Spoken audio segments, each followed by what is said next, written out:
It's about the restoration of our republic. We want to educate, encourage, enable the power.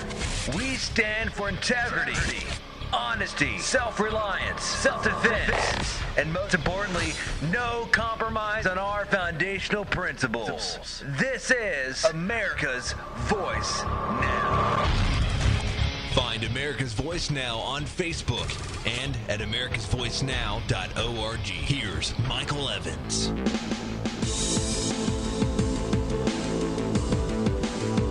All right. Good morning, America. You're listening to America's Voice Now. My name is Michael Evans. I will be your host this morning, and you have joined us in our third segment of the morning. We are covering a group of topics this morning, not the least of which is, we covered hypocrisy of George Soros and the lefties. We covered the Bar Association protest the NSA and how the hypocrisy of the Bar Association reflects badly on lawyers as a collective whole. In other words, they weren't there to protect us from the NSA and defend us until it affected them. Then suddenly their hair is standing up and they're screaming bloody murder in loud lawyerly voices. This segment, we're going to talk about the Pentagon shrinking the military in cooperation with Obama and Secretary of Defense Chuck Hagel to pre-World War II levels. Now, this was announced yesterday. Naturally, it is the topic covering all aspects of the news. It's a problem. Not that we're cutting the military, not that we're trimming expenses. We need to do that. But that we're refusing to address the real problems that we have in the nation in terms of what our real expenses and our real costs come from, which is entitlement. Now you can play around with anything you want. You can argue differently about however you want to approach it. But the truth of the matter is that our nation is buried in fixed costs that we cannot stop. They are embedded into the law, and as a result, they're not open to being trimmed or cut or whatever. I mean, just so you understand the implications of how far upside down we are on entitlement and non-discretionary spending.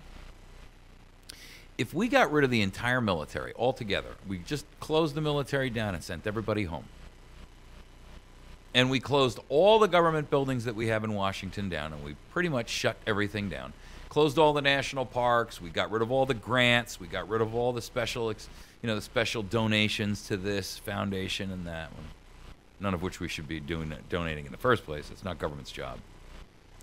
And if we got rid of all spending except for entitlements and legally mandated spending, guess what? We would still have a deficit of about $300 billion a year. A third of $1 trillion. The real problem here is not the military. It's the entitlements that we have. It's the fact that Congress can't stop spending our money to buy their votes. Now, I'm not saying that there's no room in the military to trim things back. There is. There are a lot of programs you read about where the DOD orders a plane and, the military comes back and says, we don't really want that plane. Or they order some kind of a specific vehicle. We built that place over in Afghanistan there for $16 million or something like that. Some kind of a big, I don't know what the heck it was, some kind of big monolithic construction building or something. We spent $16 million on it, and it's never been occupied. And when we leave, we're going to leave it. I mean, we're squandering, billions upon hundreds of billions of dollars in Afghanistan and Iraq. Money that we're just losing. We don't even know where it is. I mean, we're talking about tractor trailers full of cash going over there to bribe Karzai and his cronies. What a way to run a war, right? So I'm not saying that there's no place that the military can cut back. The problem is that these people in Congress who have shown us ample evidence of their betrayal are more interested in pleasing those who have already paid for their services, i.e. the lobbyists and the bribers and the corporations that have, for all intents and purposes, bought their loyalty and their vote. And I don't think they have the courage to scale back in those areas where they really should and leave the rest of the areas untouched. i.e., an example. We have a series of benefit cuts that are going to come up for active duty personnel and their families. Now, the reason that active duty personnel and their families are going to see cuts, and the cuts are going to be all kinds of things. There's going to be base closures. They're going to get cuts on their housing allowances. They're going to get cuts on their actual pay, their benefits. They're going to get cuts on their health care copays, their health care deductibles. They're going to get cuts in the subsidies that they get for housing. They're going to get cuts in the commissary privileges they get where they can go in and buy food at a lower cost. Come on. You're kidding me, right? No, I'm not. And I'm going to tell you why they're getting the cuts. Because they don't have any lobbyists in Washington, D.C. to bribe the congressman. Shh, don't tell anybody. But that's the real truth. What, you didn't hear it because I said it too quietly? Okay. The average rank and file guy in the military doesn't have a lobbyist working for him in Washington who can pay off Congress people. Oh, you got it now. Okay.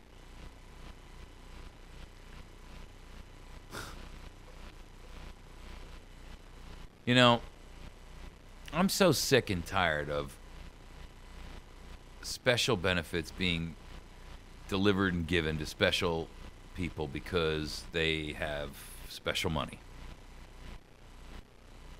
That's not the America you and I want, dreamt of, were taught we were, expected. And it really irks me that we've allowed this to become the America that it is. It really does.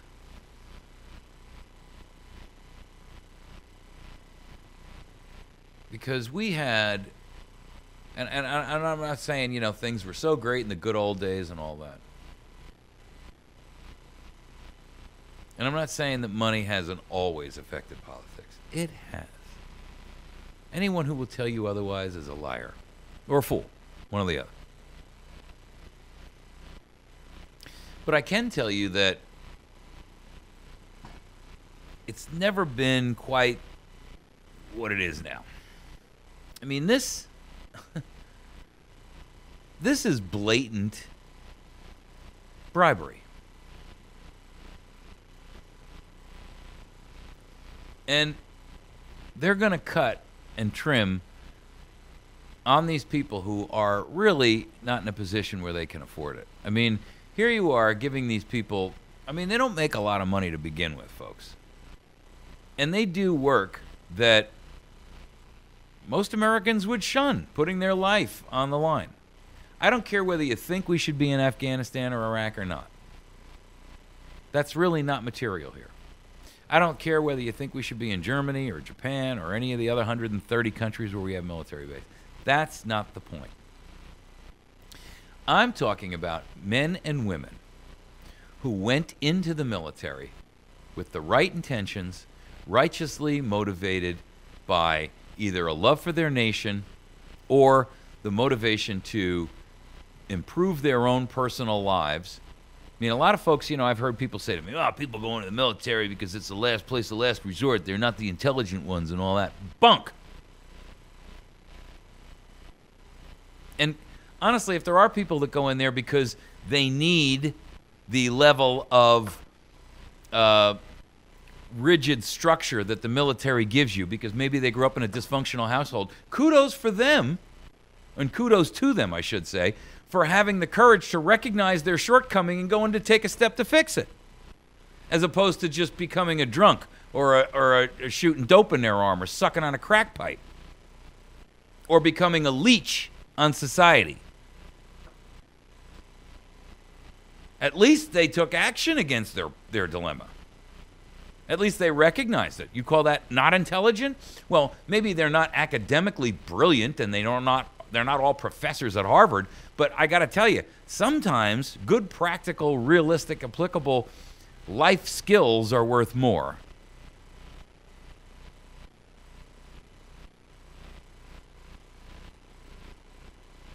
These are men and women that did the right thing for the right reason. Not always all the same reason, but did the right thing irrespective. And they've put themselves in a position of loss of life, limb, being wounded. I mean, how many folks are coming back horribly scarred and, permanently disfigured and disabled? And you're going to tell me that you're going to cut and put a 5% annual put a 1% pay hike, a ceiling on pay hikes, when you've got literally hundreds of billions of dollars being wasted on projects to contractors that the military doesn't even want. But they can't cancel because Congress won't let them.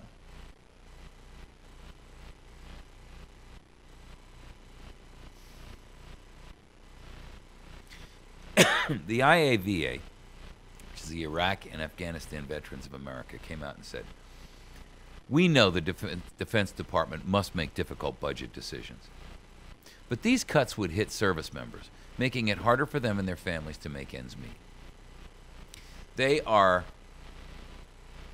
That was Paul Rykoff, who's the founder and the CEO of IAVA. Coupled with a 1% ceiling on pay hikes and assuming a 5% annual increase in housing costs, the Military Officers Association of America estimated that an Army sergeant with a family of 4 would see an annual loss of $1,400, and an Army captain would lose $2,100. These figures don't account for other costs that would affect military families, including increased prices at military commissaries because of other budget proposals and an increase in health care fees for military family members. I gotta tell you, people, that ain't right. They just cut their retirement benefits too. Now, I know Congress says, "Oh, we're gonna fix that," but I gotta tell you, and I'm not saying the Army and the military are sacrosanct either. I'm not saying that they're untouchable and that there's not fraud, waste, and abuse in there. But I am saying that this is not the way to do it.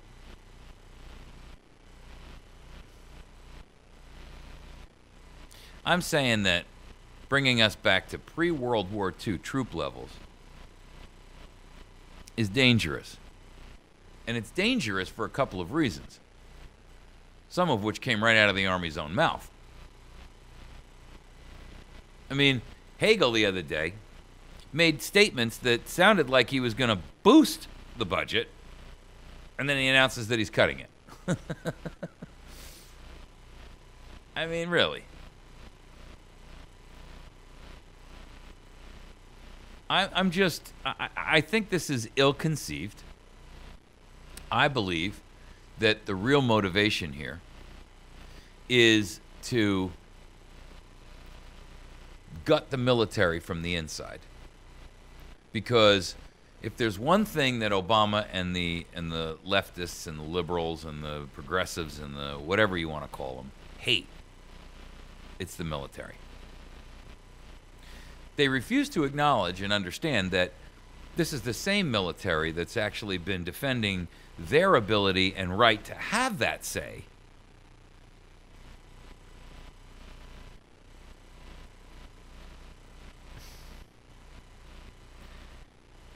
It's just symptomatic and emblematic of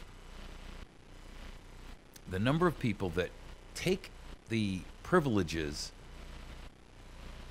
that this republic is given to you, or to us, for granted. And then complain about the fact that it exists and how you have been able to preserve it so that you can actually use it to take a swipe at that which you're using as the tool. I mean, it's amazing to me. I have never seen people who are more hypocritical and two-faced than people who will stand up and, scream about your free speech by using the same tool of free speech to try to block yours.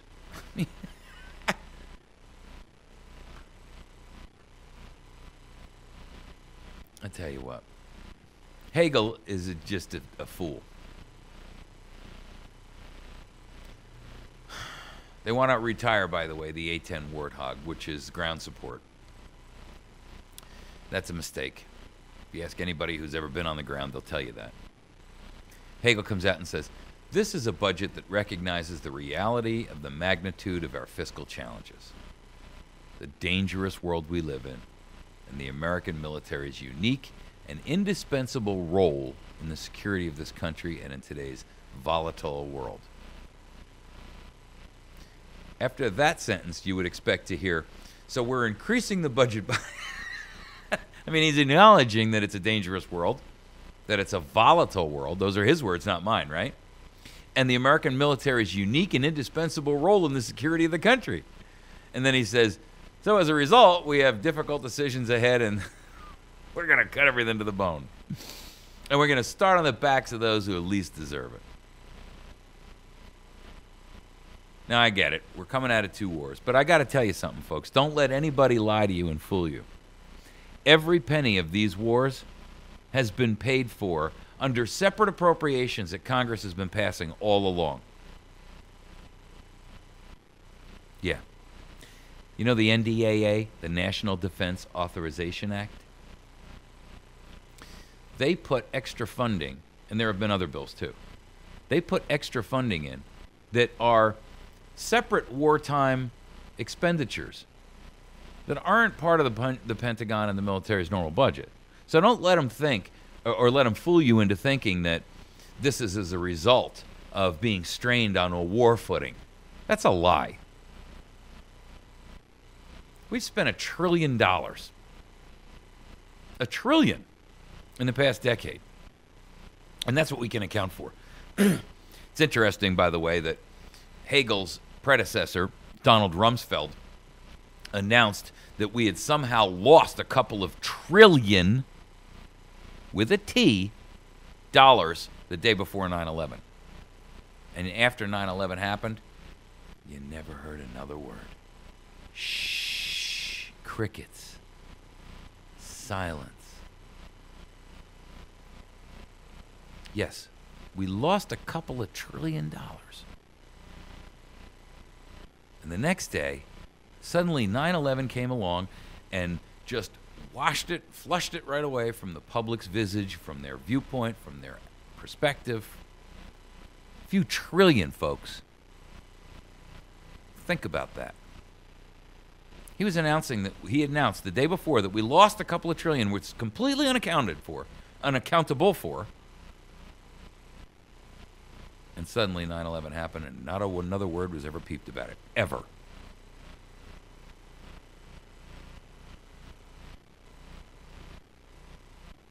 The truth is, it's all a sham, and it's all a shame.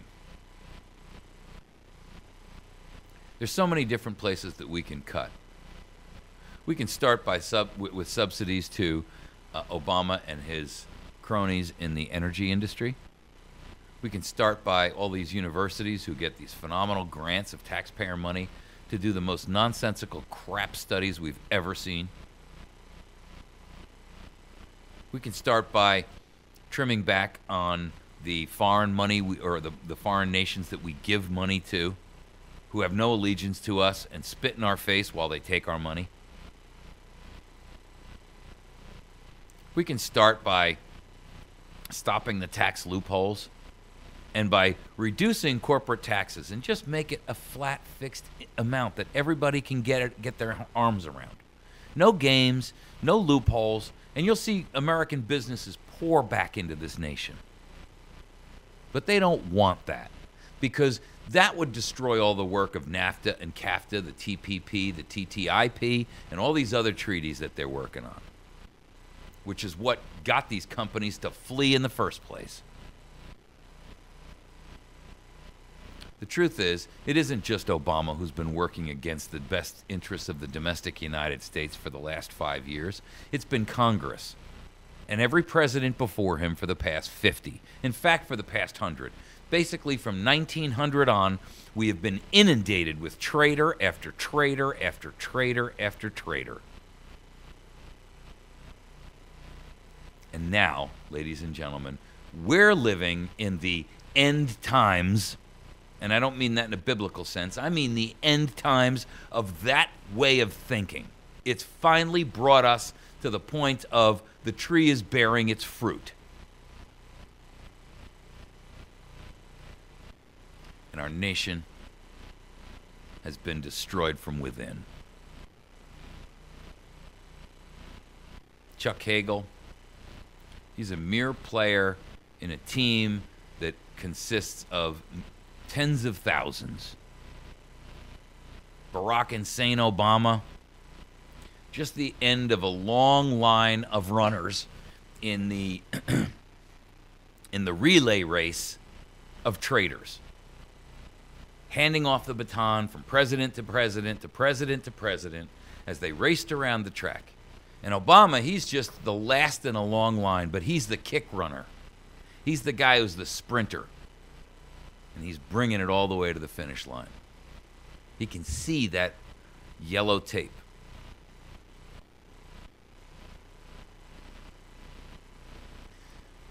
I feel bad for our nation and for everyone who will be stuck living in this, whatever this may be, as time moves on.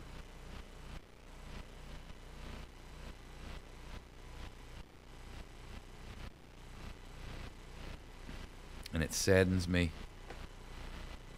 And to be honest with you, it's frightening. These people who are making these decisions have already taken care of themselves and their families, so they have no fear. They may not know what the future holds, but they have no fear of it. You, on the other hand, you and your families, and your extended families, and your progeny, the price is going to be ugly. We'll be right back. You're listening to America's Voice Now.